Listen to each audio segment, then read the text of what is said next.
Welcome to समर्पण online classes और मैं संदीप आप सभी छात्रों का स्वागत करता हूं। बहुत बढ़िया बेहतरीन गुड न्यूज़ लेके आया हुआ हूं। जैसा कि आपको पता ही है कि मध्य प्रदेश में अभी वैकेंसियों का जो सिलसिला है वो जारी हो चुका है। अभी आपने सुना ही है कि 2 दिन पहले एमपी पुलिस का नोटिफिकेशन आया है और तुरंत आज तारीख है 28 दिसंबर 2020। 28 दिसंबर 2020 को आज यानी इवनिंग में अभी कुछ देर पहले मध्य प्रदेश लोक सेवा आयोग का नोटिफिकेशन भी जारी कर दिया गया है। मध्य प्रदेश के उन सभी अभ्यर्थियों को कहना चाहता हूं जो लोक सेवा आयोग की प्रतियोगी परीक्षा की तैयारी कर रहे हैं, उनके लिए बहुत ही बढ़िया गुड न्यूज़ है। अभी 2-3 दिन पहले इसका रिजल्ट रिलीज़ किया गया है एमपीपीएससी प्रीलिम का 2019 वाला। कौन सा 2019 का पीटी का रिजल्ट आ गया।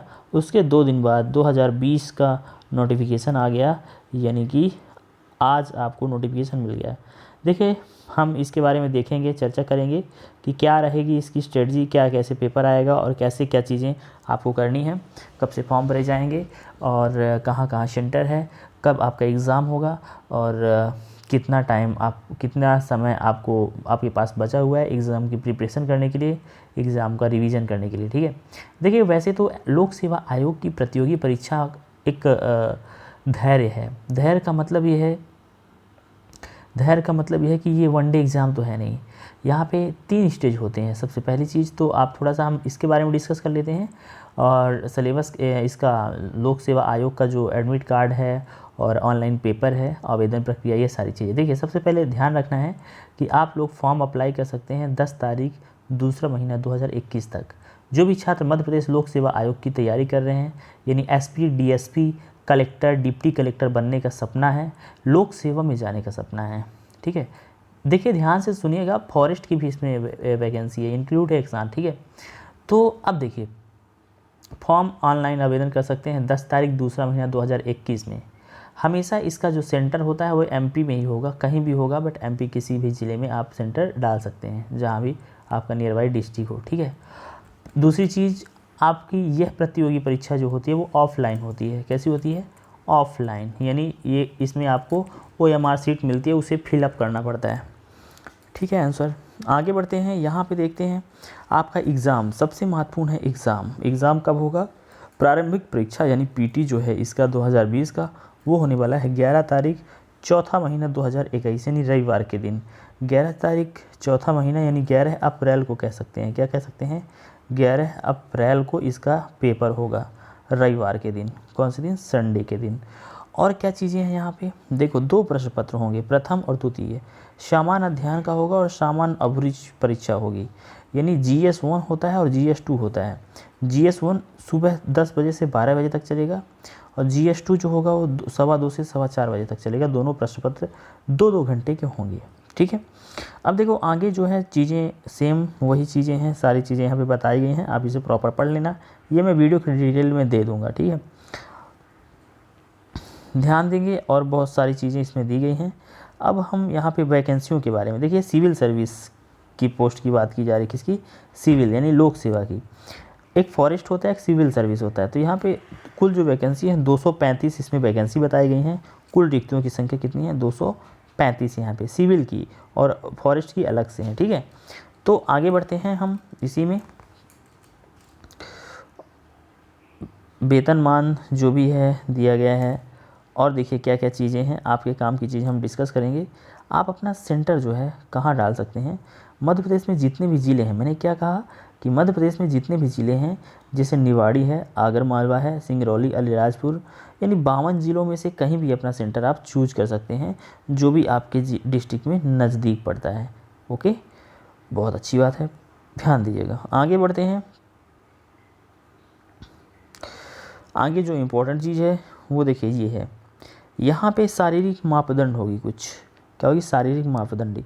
पुरुष की ऊंचाई 168, महिला की 155 सेंटीमीटर जो है माप अपेक्षित नहीं है। सीना अपेक्षित, मतलब ये हो गया थोड़ा सा बस फॉर्मेलिटी होगी, कोई दिक्कत नहीं है। आगे बढ़ते हैं।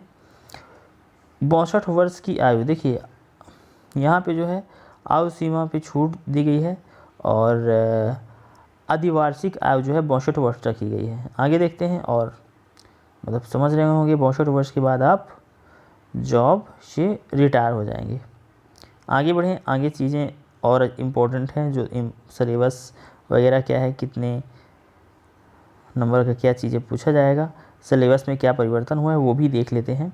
देखिए सबसे इम्पोर्टेंट चीज़ है, यहाँ पे कुछ लोगों को भी ये डाउट होगा, जो लोग मध्य प्रदेश को जो है अनुसूचित जाति पिछड़ा वर्ग के हैं उनको 250 रुपये, और शेष मध्य प्रदेश से बाहर के निवासी जो हैं वो 500 रुपये उनको पे करना होगा इस परीक्षा के लिए, फॉर्म भरने के लिए। ठीक है, ये तो ठीक है, आप लोग फॉर्म भर देंगे, सब कुछ ठीक है, बहुत अच्छी बात है। प्रिंट आउट ले लेंगे, अपना रजिस्ट्रेशन नंबर अपने पास रख लेंगे, फिर उससे अपना एडमिट कार्ड निकाल लेंगे, है ना, बहुत अच्छा है। और एडमिट कार्ड लेके एग्ज़ाम सेंटर, देखिए एग्ज़ाम सेंटर पहुंच जाएंगे।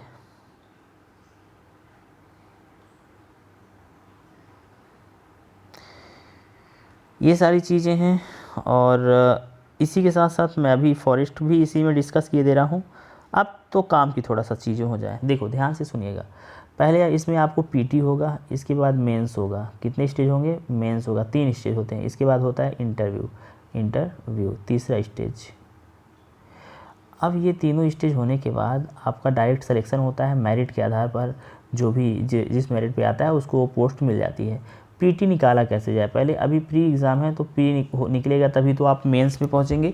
तो सबसे महत्वपूर्ण है पीटी में पहुंच जाना, पीटी को निकालना। तो प्री एग्ज़ाम प्री टेस्ट को निकालने के लिए आपको सबसे इम्पोर्टेंट है GS 1 को क्वालिफाई करना पड़ेगा, और GS 2 तो ऑटोमेटिक आप क्वालिफाई कर ही लोगे, 40 नंबर ला ही लोगे। 100 प्रश्न में 40 प्रश्न आराम से अटैम्प्ट कर सकते हो।